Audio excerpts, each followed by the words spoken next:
Mga kababayan, kung akala ninyo simpleng diplomatic visit lang ang mangyayari sa pagpunta ni President Bongbong Marcos sa Japan ngayong linggo, baka mas malaki pa rito ang maaaring mangyari.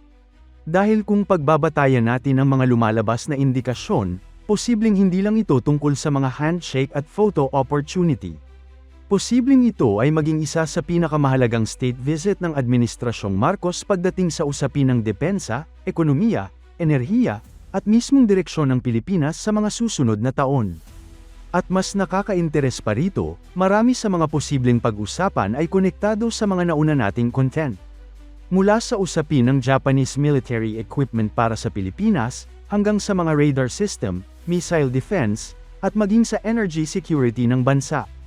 Kaya ang tanong ngayon, ano nga ba ang mga posibleng pag-usapan sa pagbisita ni PBBM sa Japan? Simulan natin sa unang posibilidad.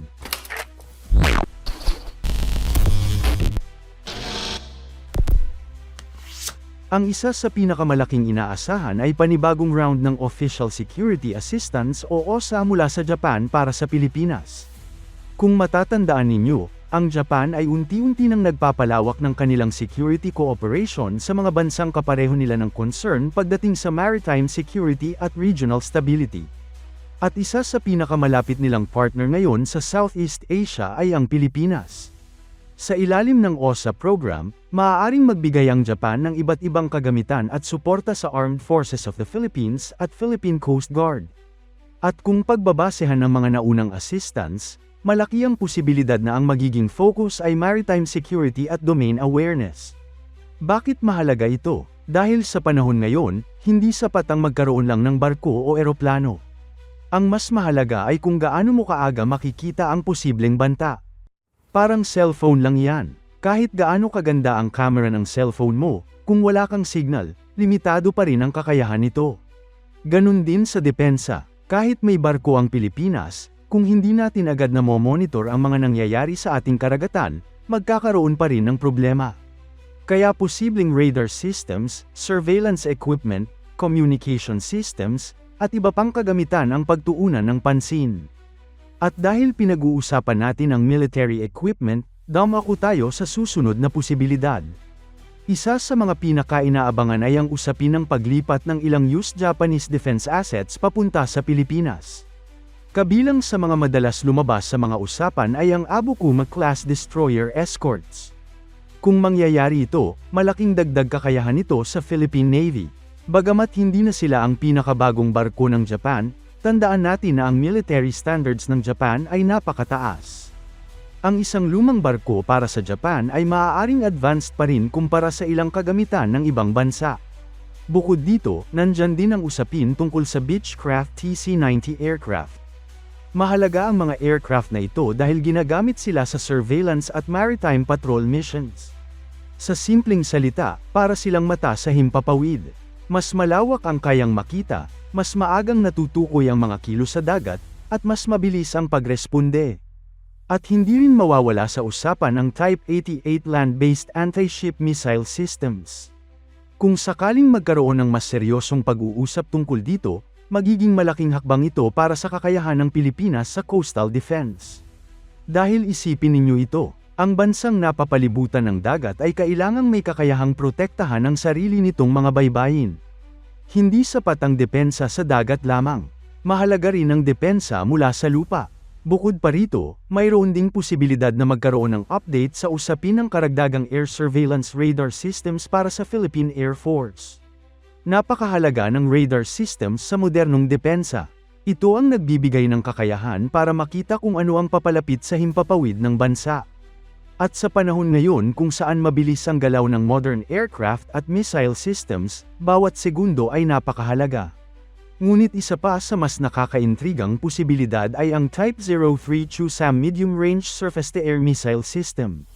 Kapag narinig ng ilan ang salitang missile system, iniisip agad ng iba na para lamang ito sa pag-atake. Pero sa realidad, ang pangunahing gamit nito ay depensa. Ang layunin nito ay protektahan ang mahahalagang lugar laban sa posibleng air threats. At kung magkaroon man ng konkretong development dito, magiging malaking pagbabago ito sa kakayahan ng Pilipinas sa air defense. Ngayon naman, lumipat tayo sa ekonomiya. Dahil hindi lamang depensa ang posibleng pag-usapan sa state visit na ito. Kasama rin sa malalaking inaasahan ang mga proyekto sa ilalim ng Luzon Economic Corridor.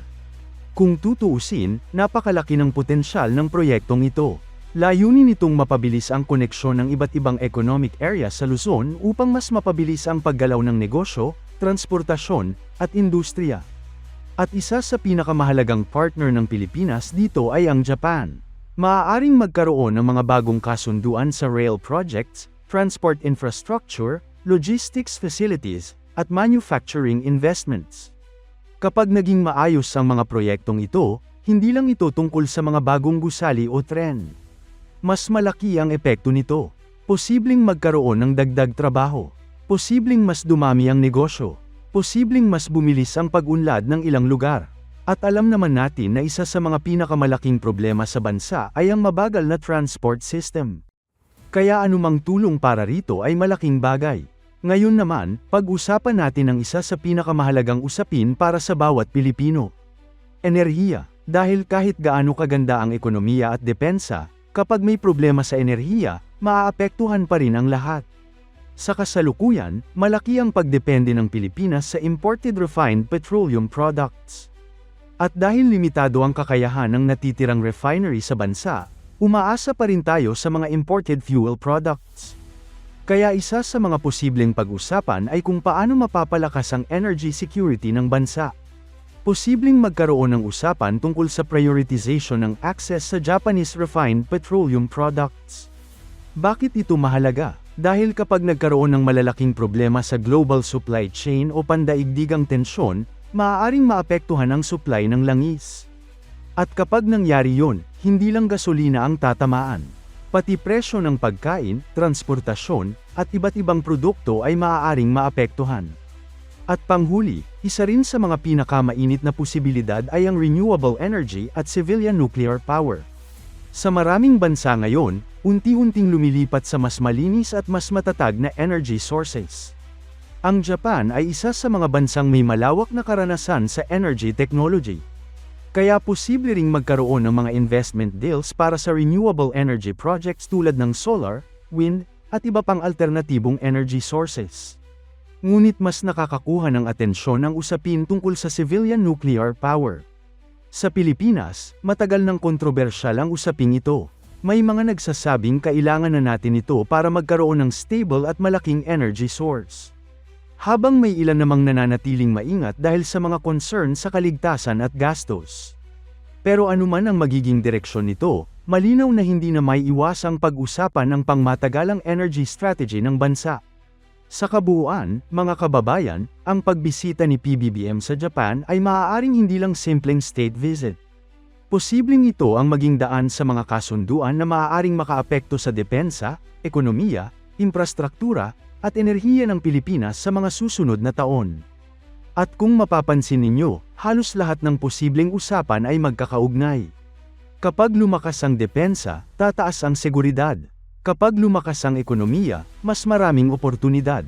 Kapag naging mas matatag ang enerhiya, mas magiging handa ang bansa sa hinaharap. Ngayon, ang malaking tanong ay ito. Alin kaya sa mga posibleng ito ang talagang mangyayari sa pagbisita ni PBBM sa Japan?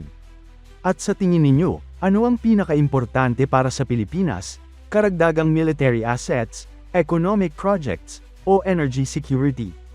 I-comment ninyo ang inyong opinyon, at kung gusto ninyo ng mas marami pang updates tungkol sa Philippine defense, modernization, at regional developments, huwag kalimutang mag-like, mag-subscribe, at pindutin ang notification bell para lagi kayong updated sa mga susunod nating content.